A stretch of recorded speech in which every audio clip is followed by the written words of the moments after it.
প্রতি বছরের মতো এবারও চৈত্র মেলা উপলক্ষে আগরতলা পুর নিগম শকুন্তলা রোড এলাকায় প্রায় ৩০০-এর বেশি ক্ষুদ্র ব্যবসায়ীকে ব্যবসার সুযোগ করে দিচ্ছে। বুধবার থেকে ব্যবসায়ীদের মধ্যে ফর্ম বিতরণ শুরু হয়। এদিন মেয়র দীপক মজুমদার ব্যবসায়ীদের উদ্দেশ্যে বলেন যেন কোনো প্রকার প্রভাবিত না হয় এবং অন্য কোনো উপায় অবলম্বন না করে। তিনি আশ্বাস দেন সবার জন্য যথাসম্ভব ফর্ম দেওয়ার ব্যবস্থা করা হবে। উল্লেখ্য, গতকাল থেকেই দোকান ভিটির জন্য ব্যবসায়ীরা রাত জেগে পুর নিগম অফিসের সামনে অপেক্ষা করছে।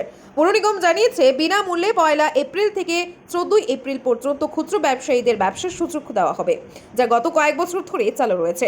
আজকের দিনে মোট ৪৭৫টি ফর্ম বিতরণ করা হয়েছে বলে সূত্রের খবর। প্রতি বছরের মতো এবারও চৈত্র মেলা উপলক্ষে শকুন্তলা রোড এলাকায় এইভাবে আগরতলা পক্ষ থেকে ছোটো ব্যবসায়ীদেরকে জায়গা দেওয়া হয় ব্যবসা করার জন্য। তারা প্রতি বছরে অপেক্ষা থাকেন, আশায় থাকেন। তো আমরাও প্রায় ৩০০-একাধিক ব্যবসায়ীকে এই রাস্তায় বসা শুরু করে দেওয়া হবে। আজকে থেকে ফর্ম দেওয়া হচ্ছে। গতকাল থেকেই দেখলাম খুব উৎসাহ আছে মানুষের লাইন করার জন্য।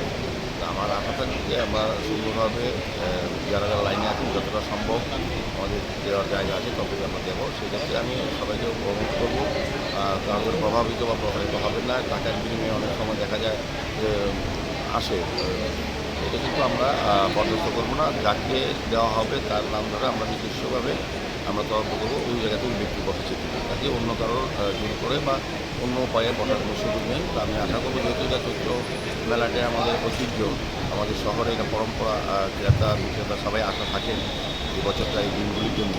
তো এই কদিন ধরে যে মেলা চলবে যাতে শান্তি শৃঙ্খলা বজায় থাকে এবং সুস্থভাবে যাতে ক্রেতা বিক্রেতা সম্পর্ক বজায় রেখে চৈত্র মেলাটি দিবে।